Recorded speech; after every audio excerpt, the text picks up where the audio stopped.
Mind is illusion, not the world. Let me emphasize it, because it has become a great misunderstanding around the world, that the East teaches the world is illusory. That is a misunderstanding. The East teaches that the mind is illusory, and the world created by the mind is bound to be illusory, because only an illusion can come out of another illusion. But the true world, that which is not illusory, but you have not known it yet. You have no inkling of it.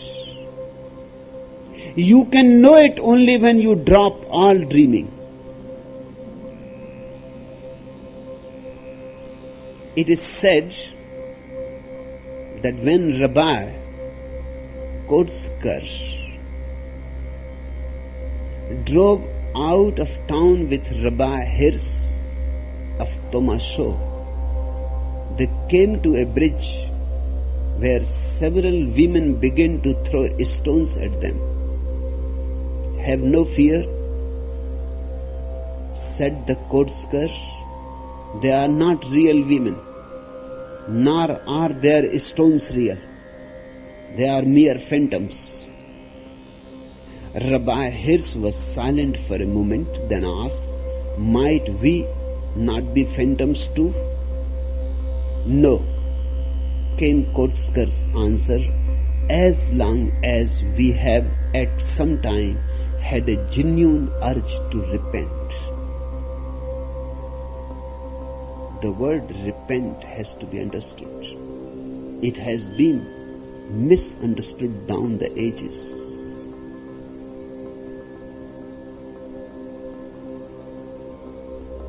Repent is repeated again and again by Jesus.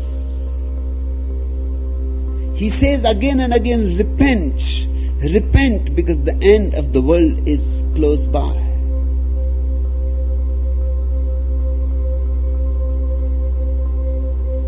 From the Greek,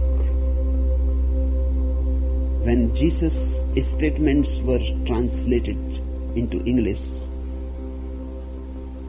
a great misfortune happened to many words. One of the most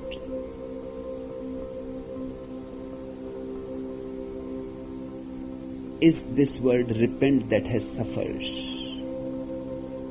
It is the translation of a Greek word metanoia. Metanoia means turning in. Metanoia means meditation.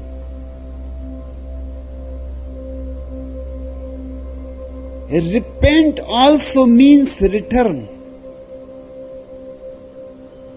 Return to the source. It has nothing to do with the idea of repentance that you have been taught in your churches, that your priests have been telling you.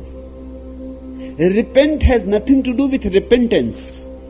Repent means turn in, return back, come to the source of your being, come to the very core of your being. And Rabbi Kotzker's answer is immensely beautiful, of great value. He says, no, as long as we have at some time had a genuine urge to repent, if we have even a genuine urge to meditate for metanoia, for turning back in, then we are real.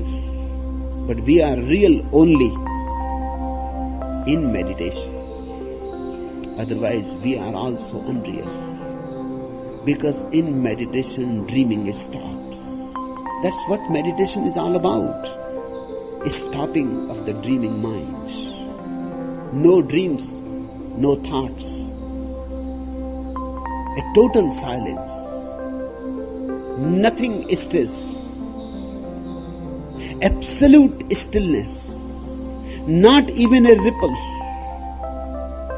No content. Pure consciousness. Just the mirror. In that mirroring, you are real and whatsoever you see is real. In fact, the seer and the seen are no more two. In that tremendous moment, the observer is the observed, the seer is the seen, the knower is the known. The distinction between the subject and the object disappears. That's what is called God realization.